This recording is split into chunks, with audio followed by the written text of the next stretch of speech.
چاہے وہ کہیں کے بھی میزائل ہوں. لیکن یہ جو پاکستان کا فتح 1 میزائل ہے اس میں نشانہ چوکنے کا رتی برابر بھی امکان موجود نہیں ہوتا. جی پی ایس کے ذریعے سے اس میزائل کو ہینڈل کیا جاتا ہے اور اسے رسائی دی جاتی ہے آگے تک.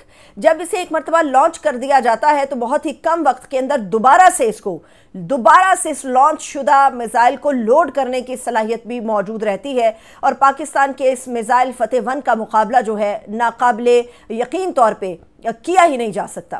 اس وقت پاکستان نے جو میزائل فتح 1 لانچ کیا ہے اس نے بھارت کو چکنا تو کیا ہے مگر سکتے کے عالم میں بھی لے آیا ہے کہ اب ان کے پاس کوئی آپشن نہیں بچا. پچھلی مرتبہ ہم نے فینٹاسٹک ٹی ابھینندن کے منہ کو لگائی تھی, ہم نے چائے اس کو پلائی تھی. اب کی بار جو ہے ابھینندن تو نہیں آیا اور نہ ہی ان کا مرد اہلکار آئے ہیں, بلکہ ایک خاتون کو ابھی اندازے کے مطابق 2 ایسے بھارتی پائلٹ ہیں جو اس وقت پاکستان کے حراست کے اندر ہیں. ایک تو رافیل طیارے کو اڑانے والی واحد خاتون پائلٹ ہے انڈیا کی, بھارت کی, جو اس وقت پاکستان کے قبضے میں ہے, جسے گرفتار کر لیا گیا ہے. اس خاتون کا نام شیوانگی سنگھ بیان کیا جاتا ہے اور رافیل طیارے اڑانے والوں میں یہ وہ واحد خاتون ہے جو رافیل کو ہینڈل کر سکتی ہے, مگر اس وقت وہ پاکستان کی کسٹڈی کے اندر موجود ہیں. ایک اور پائلٹ جسے گرفتار کیا گیا اور اس کی مصدقہ رپورٹس ہمارے سامنے آئی ہیں, اس بھارتی پائلٹ کو اس تاروں کے اندر اٹکے ہوئے کو نکالا گیا اور پھر اس کی گرفتاری ہوئی, کیونکہ پیراشوٹ کے ذریعے اس نے خود کو بچانے کے لیے جب چھلانگ لگائی تو اس کا پیراشوٹ درختوں کے درمیان اور تاروں کے درمیان اٹک گیا, جس کے بعد اس آدمی کو جو ہے اتار کے حراست میں لیا گیا.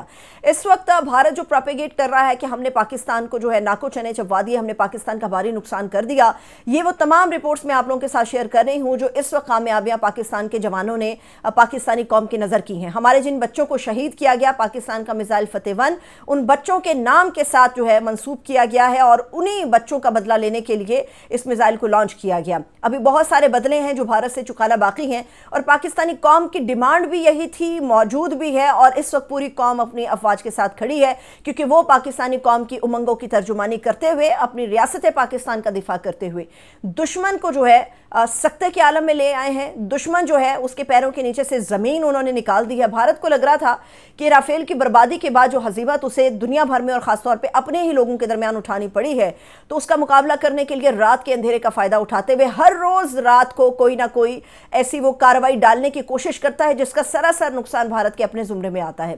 خلیج میگزین ایک بہت بڑا میگزین ہے, وہ اس وقت رپورٹ کر رہا ہے کہ پاکستان کی کامیابی ہے اس میں یہ نظر آ رہا ہے کہ انڈیا کی ملٹری سیٹلائٹس کو مکمل طور پہ پاکستان نے جیم کر دیا ہے اور اس وقت جو دلی شہر, جس دلی کے اوپر بہت تڑپ لگتی ہے, اس دلی شہر کے پورے شہر کے اوپر پاکستان کے ڈرونز جا بجا ہمیں اڑتے ہوئے نظر آ رہے ہیں. یہ خلیج میگزین اس وقت رپورٹ کر رہا ہے.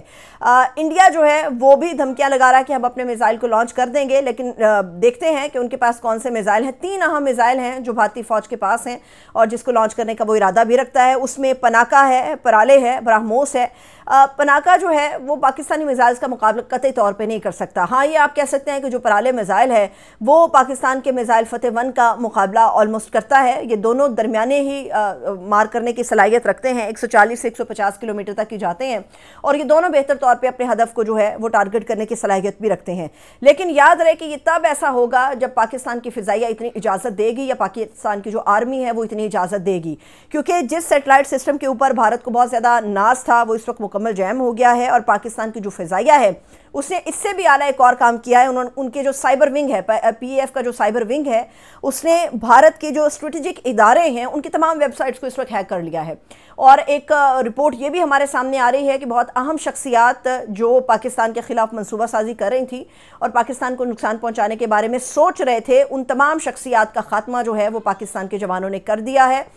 بھاری قسم کی گولہ باری کی جا رہی ہے. اب اگر آپ انڈین میڈیا کو سنیں تو انڈین میڈیا آپ کو یہ نہیں بتائے گا کہ ہم نے یہ کامیابی حاصل کر لی یا ہم نے وہ کامیابی حاصل کر لی. انڈین میڈیا آپ کو یہ رپورٹ کر رہا ہے, جگہ جگہ پر رپورٹ کر رہا ہے کہ دیکھیے پاکستان جو ہے وہ شہری آبادی کو ٹارگٹ کر رہا ہے. پاکستان نے شہری علاقوں کے اندر گولہ بارود پھینکنا شروع کر دیا ہے.